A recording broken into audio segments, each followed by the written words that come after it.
Listen Cloud family.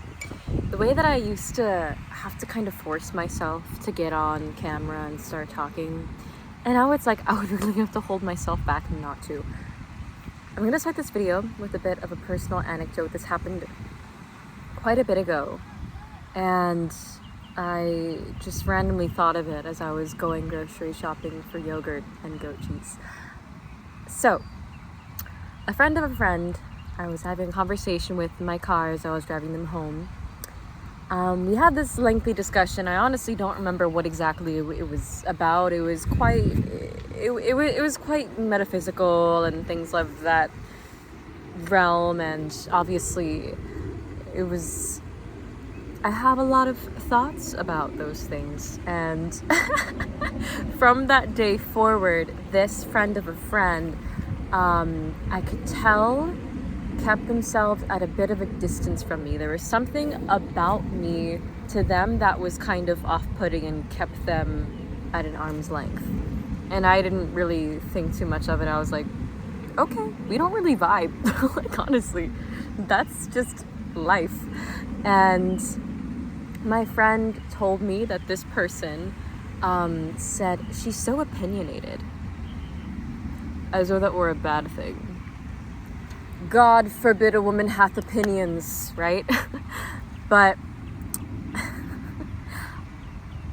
I actually wear that as a badge of honor. It is such a gift, and it's a sign of a well-developed human, a well-developed mind, to have opinions. And this was someone who was a little bit younger than me, and I just reflected to myself, and I was like, you know what? And this is also a man as well, or dare I say a man. He was, I think, like 20 years old. But I'm sure he would rather be around women who allow him to keep his ego intact, right? Who don't have so many ideas and opinions, so that he can feel like the smart one. And that's not just men who do that, it's everybody, but you know, it is a little bit more typical of a man to do, if we can agree upon that. If not, then oh well, so be it. And so I was just kind of tossing this idea around in my head. I was like, you know, it's interesting to think about the impression that you can give just based off of one conversation, and how certain people will take your words to have a certain connotation. And it made me think about how lately I've been inviting healthy chaos into my life. I've been asking for it from the universe. And it has been delivered. And the comparison between this sort of freer, chaotic, because chaos is life. Life is born from chaos, right? The comparison between this freer, more chaotic, embracing the chaos sort of existence, versus the sort of calculated, wanting to keep things confined, wanting to keep things defined. So from point A to point B, this anecdote from my life allowed me to reflect on how things are taking a sort of dullness lately, and a lot of people are saying that it's due to the recession, right? But I've noticed a lot of things around me, like the colorful buildings being painted white, everyone wanting to dress in neutrals and very comfy, you know, just muted colors, and it translates to the way that we communicate in muted ways. And I was thinking on my drive home, I was like, I would rather have something, I would rather be mute than not have anything unique to say. And vice versa, I would rather not have so much noise and talking than have nothing unique to listen to, not have honest, authentic conversations. I've always known that about myself, that I don't like petty small talk.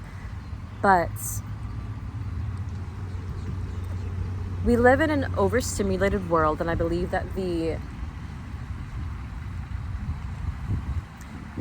this order that we've gone into of neutrality, of dullness, of mutedness, it's just a direct result of our overconsumption, of our lack of respect for the things that we consume and the lack of respect for ourselves. We feed ourselves to the point of nausea and illness, not just when it comes to food, but when it comes to anything we consume, media, words, anything. We just take because of the scarcity mindset. And when you act from that place of scarcity, what do you get? Scarcity. You get recession. And then you come to a place where you're overstimulated, you've overconsumed, you are stuffed yourself full, gluttonously, to the point where you cannot take any more. And now the things that used to be beautiful are plain and dull and ugly and scarce.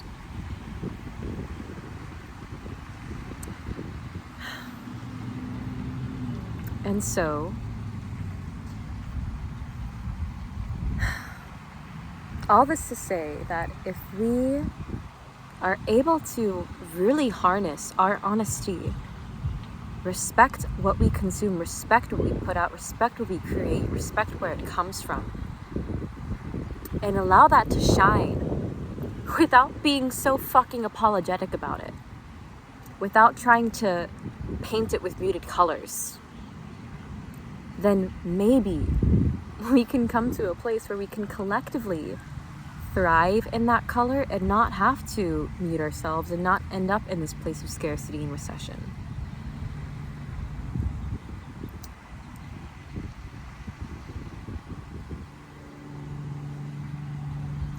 That's today's thread. I know that I've yet to share my story times from Paris, but that's because I'm still integrating that. A lot has happened and changed over the past month or two of my life. And people say that you have to integrate psychedelic trips. Life is a psychedelic trip, my guy, life. And I'm definitely in a period of rest, recuperation, and integration of what the hell has happened internally and externally in my life, so that I can juice it out for the best of its nectar and serve it to you guys. So, with that said, I recently launched a Substack the other day, which correlates to this whole anecdote, because my Substack, my blog, whatever you want to call it, it is all about embracing chaos and embracing free flowing stream of consciousness, unfiltered expression, and that's exactly what it is. I'm not labeling it. I don't want to really explain it because I don't want to define it. I want it to take its own shape.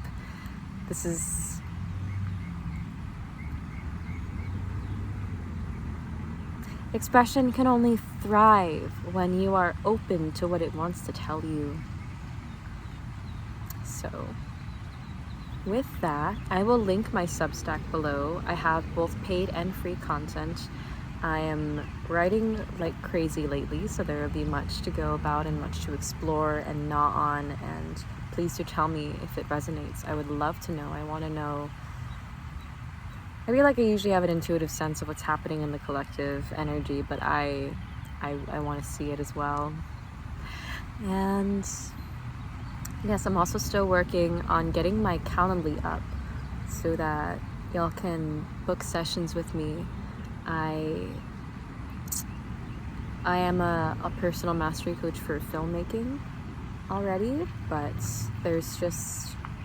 I want to broaden my scope. I love to keep my scope broad.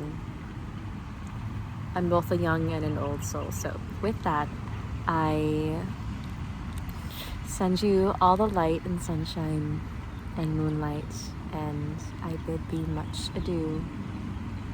With love. Bye. See you soon.